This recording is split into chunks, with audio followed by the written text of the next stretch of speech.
Hi guys, today I'm going to be talking about 3 of the hardest things for me as a pre-dental student and how I overcame those 3 struggles, if you want to call it that. So the first thing that I found to be a challenge as a pre-dental student was trying to find a balance between doing all these science classes and also volunteering, also doing extracurriculars, also doing research, and also just having a life and doing other things that I enjoy. So I'm sure this is true for a lot of other majors and a lot of other students that are going into other fields, but I think it's especially true for pre-dental students and pre-med students because we always have all these things that we have to kind of balance so that our application is well-rounded. I found it not to be really a struggle, but to be a very big learning curve because, in high school, at least me, I wasn't doing like 600 things and trying to organize things into my day and like figure out what to do when and how to do it and all that stuff. So I'm sure for many of you as well, you might experience this once you get into, your university. And that's totally fine, and it's always going to be a learning curve no matter what major you go into. I was a biology major, and science is hard sometimes. For me, it was chemistry. Chemistry was a pain in the... Okay. I definitely did not like chemistry at all, but I pushed myself to get tutoring. I pushed myself to read the book. I pushed myself to attend all lectures. I pushed myself to take good notes and just all these things just so I can, sort of grasp it for the exams and all that. And I made it through somehow. So if chemistry or biology or physics or whatever it is isn't your forte, it doesn't mean that you're gonna be a bad dentist. It just means that you need to put forth more effort. Undergraduate is kind of like a test to see if you can really push through and go through all these hard classes, because once you're in dental school, you're gonna be taking so many units per semester that you need to be able to push through whatever subject that you can't fully understand initially. So that is something that I did in terms of classes to manage, my workload and my understanding of the class. I just, kind of got all the help that I could, paid attention in lecture, did all that, and I came out okay. So hopefully that would help other people. On top of that, I chose to do volunteering mainly on weekends or Fridays. I did volunteering with 2 different organizations. So I did one on Friday and one on Saturday, and they were only an hour each. So I kind of fit that into my schedule near the end of my week, so it's not as hectic, so I could focus on school and focus on like homework and all that during the week. And then I decided to do research as well, and that one was definitely tough. I had to somehow squeeze it in between, my classes, after my classes, try to push it into my schedule. That was a little bit of, time crunching and time managing, which I learned after my first year and second year. I kind of got used to it by my 3rd year. So that's how I was able to kind of incorporate it into my schedule during the week.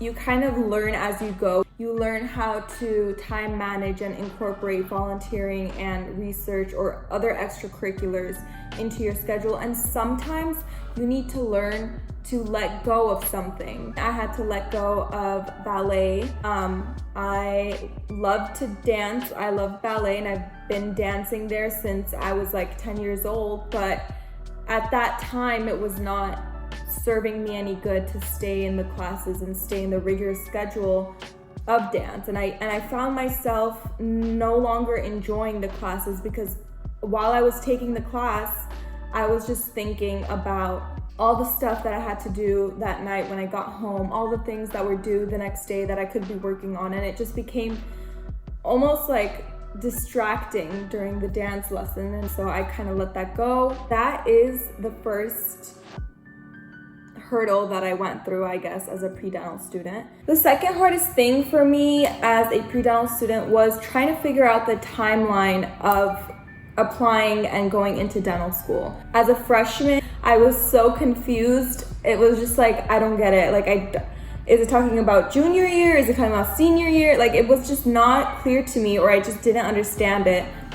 And so through attending multiple meetings and doing more research on the timeline online, I kind of figured it out. So if you're struggling to figure out when you're supposed to apply, how you're supposed to apply, what you're supposed to do freshman year, sophomore year, junior year, that, or what happens if you don't want to go straight in after your senior year, that is all valid questions to have, and I'm gonna put a link down in the description below for you to see what the timeline is like, and this timeline makes the most sense to me, so hopefully it makes sense to you as well. The last thing that I really struggled with as a pre-dental applying to dental school was for sure letters of recommendation.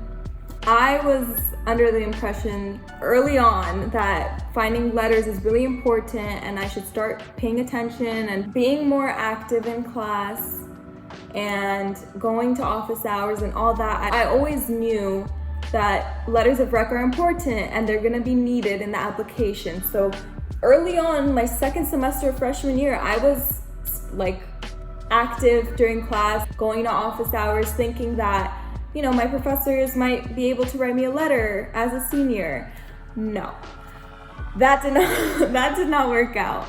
This is really hard because if you find a professor early on as a freshman or a sophomore, you need to really have such a firm connection or be in their research lab so that you can stay relevant in their life and stay constantly connected with them. People say like, oh yeah, like if you find someone sophomore year, just send them emails and like try to connect with them, go to their office hours still, even if you're not in their class. That just isn't that great of an advice, because realistically, that person isn't gonna be focused on you anymore because you're just asking about their day. It's not something that's urgent or important. They have better things to do than sit and talk with you. They have like a whole lecture to set up for the next day, and they're busy. They're as busy as we are, so they're not gonna really take the time to like sit there and talk to you unless they love you. But I would say start looking for professors maybe the last semester of junior year into senior year, even the last semester of senior year. If you can get a professor more than one time, that would be even better because then they would have you in their class twice. Yeah, letter of recommendations for me were kind of tough because some professors wouldn't reply ever. Some professors would say, yes, I'll write it, and they wouldn't follow up later on. Some professors just said no. So it's very difficult to find someone that you trust that will write you a very good letter of recommendation. So that is something I struggled with. At the end, I asked for a letter from my research professor and also a letter from a professor that I had twice throughout my career at the undergraduate school. It kind of worked out in the end, but it was really stressful near the end towards my application cycle when I was looking for people that were actually going to write me a letter. It's so hard sometimes to connect with professors and have them respond to your emails, and I completely understand you guys if you're in this situation right now. It is so hard. I was so angry for so long, so I understand, but just go with the flow. I would also have multiple professors in my mind. Don't just go with like 2 people and then like expect them to be responding to your emails and agreeing with you. Make sure you have like 3 or 4 professors that you're ready to ask for a letter, and make sure you ask early on. But yeah, overall you'll be fine, you'll do great, but that was super stressful for me and it just kind of worked out in the end, even if I didn't think it would. So hang in there, you'll do great, you'll find your letters, I promise. And yeah, so that's all for this video. I hope it helped. And if you have any questions, please drop it in the comments and I will try to answer them as soon as I can. Bye.